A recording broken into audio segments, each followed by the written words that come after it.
आज हम linear transformation and matrices chapter की एग्जांपल करने जा रहे हैं। मेनली इसमें 2-3 टाइप की ही एग्जांपल्स होंगी, तो इसकी थ्योरम डाल के टोटल 4 या 5 या 6 वीडियोस, 4 या 5 वीडियोस बनेंगी। तो सबसे पहली है एग्जांपल हमें दी हुई है, ये बुक की एग्जांपल है। लीनियर ट्रांसफॉर्मेशन मुझे दी हुई है। ट्रांसफॉर्मेशन क्यों बोलूँगी यहाँ पे, ऑपरेटर क्यों नहीं बोलूँगी, क्योंकि ये आर क्यूब से आर स्क्वायर मतलब डिफरेंट से डिफरेंट, मतलब वी से डब्ल्यू जैसे होता था तो ट्रांसफॉर्मेशन बोला जाता था, वी से वी हो तो उसको ऑपरेटर बोला जाता था। लास्ट एक्सरसाइज में ये दोनों ही सेम होते थे, लेकिन इस एक्सरसाइज में ये दोनों डिफरेंट होंगे। तो मतलब आर क्यूब से आर स्क्वायर है, लीनियर ट्रांसफॉर्मेशन बोलेंगे इसको। ट्रांसफॉर्मेशन दी हुई है कि ट्रांसफॉर्मेशन में मैंने एक्स वाई और जेड पुट किया तो आंसर मुझे ट्रांसफॉर्मेशन इस तरह से देगी, ठीक है। और इसमें क्योंकि दो अलग अलग वेक्टर स्पेस हैं तो दो ही अलग अलग बेसिस होंगे। पहला वाला जो बेस है वो आर क्यूब का है, और जो दूसरा सेकंड वाला बेस है B2 वो आर स्क्वायर का है रिस्पेक्टिवली, ठीक है। फाइंड मुझे क्या करनी है, T relative to B1 B2 matrix पता करनी है ये, ठीक है। तो सबसे इसका पहला स्टेप क्या होगा, तो सबसे पहले ये आपको याद रखना है कि मुझे सबसे पहला स्टेप करना है स्पैन। किसको स्पैन करना है, हमेशा B2 को, B2 की फॉर्म में आर स्क्वायर को स्पैन करना है। कोड ये है रेंज, ये है डोमेन और ये है कोडोमेन, ठीक है। इस कोडोमेन का ही सबसेट होती है रेंज। तो मुझे डोमेन को नहीं, कोडोमेन को स्पैन करना है, यानी कि आर स्क्वायर को स्पैन करना है। तो आर स्क्वायर किस में स्पैन होगी, अपने बेसिस में। आर स्क्वायर के बेसिस कौन से हैं, B2। तो मतलब आर स्क्वायर करना है, स्पैन आर स्क्वायर किसकी फॉर्म में, इन B2 की फॉर्म में, है ना। तो आर स्क्वायर का एलिमेंट किस तरह से होगा, एक्स वाई टाइप का। और वो एक्स वाई नहीं, अल्फ़ा बीटा लेती हूँ क्योंकि एक्स वाई तो ऑलरेडी दिया हुआ है ना। अल्फ़ा बीटा लेती हूँ आर स्क्वायर का एलिमेंट, और मुझे इसको स्पैन करना है, मतलब इसको इसके एलिमेंट्स को एक्सपैंड करके लिखना है इसकी फॉर्म में, ठीक है, B2 की फॉर्म में। तो सबसे पहले मैंने क्या किया, alpha comma beta, I think frame में आ रहा है, alpha comma beta equals to ए।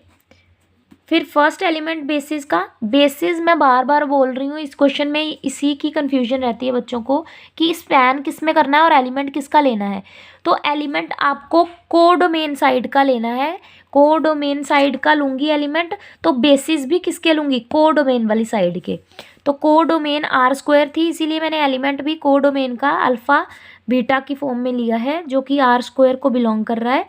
और इसी को इसी के बेसिस में ही स्पैन करूँगी। तो मैंने A1 3 प्लस B1 4, तो ये मैंने बेसिस में स्पैन कर लिया। लेकिन अभी ये प्रॉपर स्पैन हुआ नहीं, क्यों, क्योंकि A और B की मुझे वैल्यू फाइंड करनी है। अब मुझे क्या करना है, A और B की वैल्यू फाइंड करनी है in terms of alpha beta, ठीक है।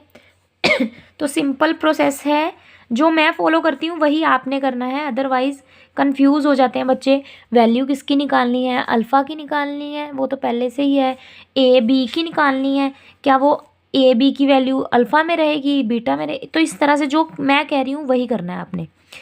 ए को अंदर लेके गए और बी को अंदर ब्रैकेट में लेके गए, तो ये इस तरह से बन गया। अब फर्स्ट और फर्स्ट को ऐड कर दिया और सेकंड एलिमेंट को ऐड कर दिया, ये एक एलिमेंट बन गया, इस साइड भी एक एलिमेंट। इन दोनों को कंपेयर कर लूँगी तो A plus B equals to alpha and 3A plus 4B equals to beta, ये बन गया। अब मुझे क्या करना है, मुझे A B की वैल्यू फाइंड करनी है in terms of alpha and beta. तो मतलब A की वैल्यू आए, जो भी आए, लेकिन अल्फ़ा बीटा की फॉर्म में हो, उसमें A या B दिखाई ना देता हो। तो मैंने A plus B equals to alpha लिखा, उसके बाद 3A प्लस 4B बीटा। अब मैं क्या करूँगी, इसमें से इक्वेट करके कोफिशिएंट्स को एलिमिनेट करना है। पहले मैं A को एलिमिनेट करना चाहूँगी, तो मैं इसको 3 से मल्टीप्लाई कर देती हूँ। तो 3 से मल्टीप्लाई करने से ये 3A plus 3B equals to 3 alpha बन गया, और 3A plus 4B equals to beta बन गया। तो माइनस का साइन चेंज करके ये कट हो जाएगा, तो ये minus B equals to 3 alpha minus beta, और बी की वैल्यू कितनी आ जाएगी, बीटा माइनस 3 अल्फ़ा। तो यहाँ से बी की वैल्यू आ गई। तो मुझे क्या करना था, ए और बी की वैल्यू निकालनी थी in terms of alpha beta. तो बी की वैल्यू तो आ गई अल्फ़ा बीटा की फॉर्म में। अब मुझे ए की वैल्यू निकालनी है। तो ए प्लस बी मुझे पता है किसके बराबर है, अल्फ़ा के, है ना। तो बी की वैल्यू यहाँ पे सब्सटीट्यूट कर दूंगी। तो बी की वैल्यू पुट करने से पहले तो बी को इस साइड ले आई, तो माइनस यहाँ पे बी आ जाएगा। तो मतलब बी की वैल्यू अब सब्सटीट्यूट कर देती हूँ यहाँ पे, अल्फ़ा माइनस बी, बी की जगह पे बी की वैल्यू पुट कर दी, बीटा प्लस 3 अल्फ़ा आ जाएगा, क्योंकि माइनस माइनस प्लस हो जाएगा। तो ए की वैल्यू आ गई मेरे पास 4 अल्फ़ा माइनस बीटा। तो यहाँ से मुझे ए और बी की दोनों की वैल्यू मिल गई in terms of alpha and beta. अब मुझे क्या करना है, पहली बार मैंने ए और बी का यूज़ कहाँ किया था, यहाँ पे, तो वापस यहीं पे मुझे पुट कर देना है। तो स्पैन का स्टेप आपका कंप्लीट हो गया। तो स्पैन कर दिया मैंने स्टेप कंप्लीट।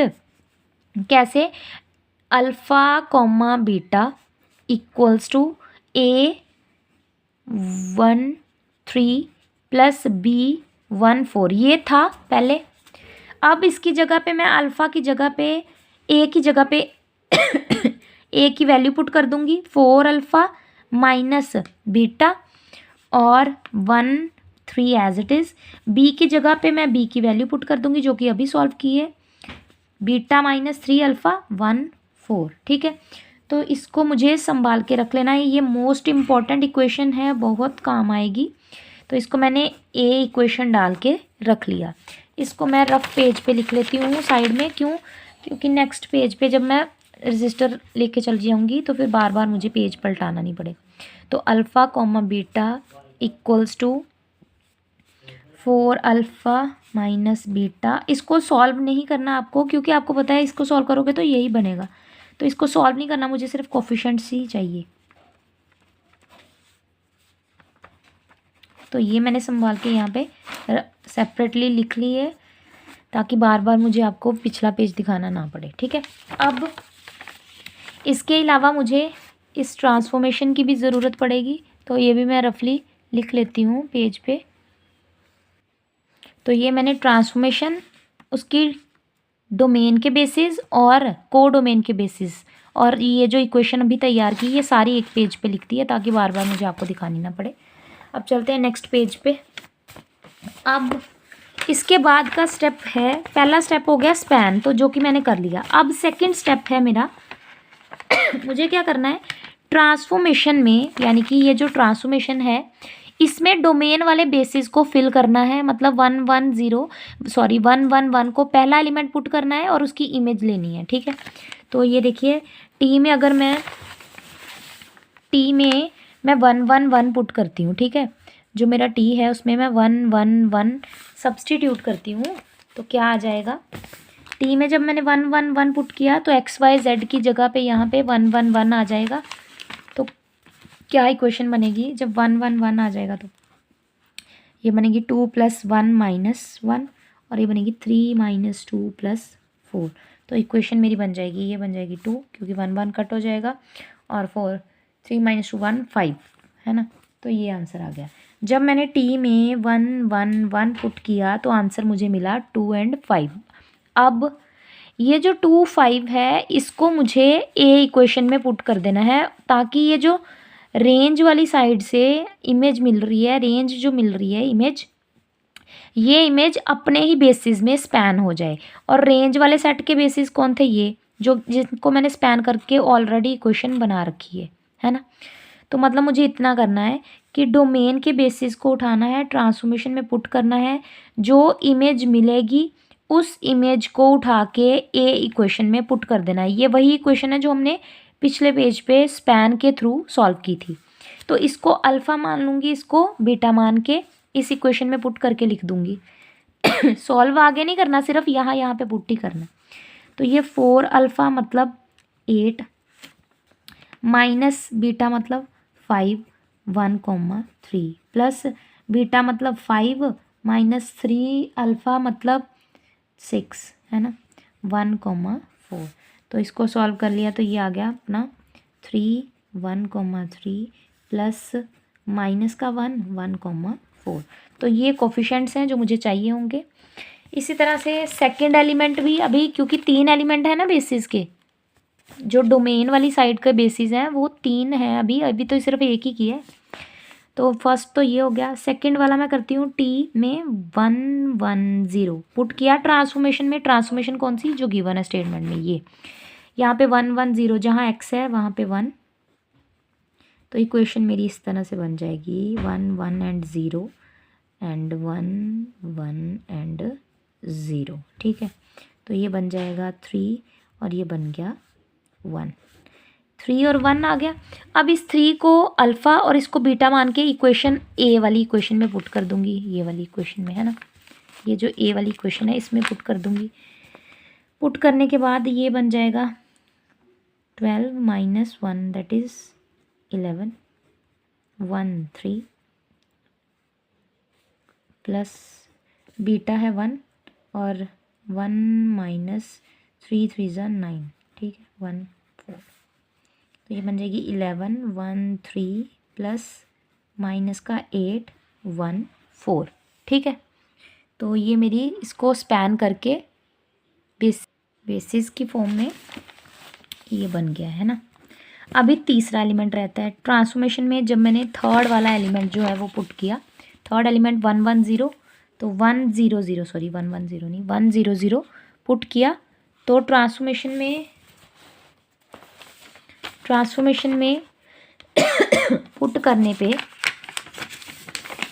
ये जो ट्रांसफॉर्मेशन है इसमें पुट करने से टी में जब मैंने पुट किया तो ये मुझे मिलेगा 2, बाकी तो दोनों 0 हैं, कॉमा 1 पुट किया तो 3, बाकी दोनों 0, तो 2 3 मिल गया। इस 2 3 को अल्फ़ा, इसको 2 को अल्फ़ा और इसको बीटा मान के ए वाली इक्वेशन में स्पैन कर दूंगी। तो मतलब 4 2 ज़ा 8 8 माइनस 3 दैट इज़ 5 है ना, 1 3। यहाँ पे पुट करना है 2 और बीटा की जगह 3, तो आपको 5 ही मिलेगा, प्लस बीटा की जगह पे 3 और अल्फ़ा की जगह पे 2, तो 3 माइनस 3 2 ज़ा 6, तो माइनस का 1 है ना। बीटा की जगह पे 3 और माइनस 3 2 ज़ा 6, तो माइनस का 3 ही मिलेगा। ठीक है, तो इसके बाद 1 4। अब ध्यान से सुनना आप, मुझे पता करनी है transformation relative matrix B1 B2 है ना, T relative to B1 B2 matrix. पिछली एक्सरसाइज में हम सिर्फ B1 लिखते थे या एक B लिखते थे, क्यों, क्योंकि वो होता ही एक बेसिस था। यहाँ पे 2 बेसिस में पुट कोई पहला बेसिस करना है, स्पैन दूसरे में करना है, तो इसीलिए दोनों ही B1 B2 लिखे जाएंगे ट्रांसफॉर्मेशन रिलेटिव मैट्रिक्स में। तो सबसे पहले ट्रांसफॉर्मेशन वाली जो रिलेटिव मैट्रिक्स है वो कोफिशिएंट वाली मैट्रिक्स का ट्रांसपोज होती है ना, कोफिशिएंट मैट्रिक्स का ट्रांसपोज होती है। तो मतलब मुझे पहले कोफिशिएंट मैट्रिक्स लिख लेनी है। कोफिशिएंट मैट्रिक्स है, सिर्फ कोफिशिएंट्स को लिखना है, ये उसके बाद ये और ये वाला, इसके बाद ये एंड ये वाला है ना। तो मैंने कोफिशिएंट मैट्रिक्स लिखी दैट इज़ 3 माइनस 1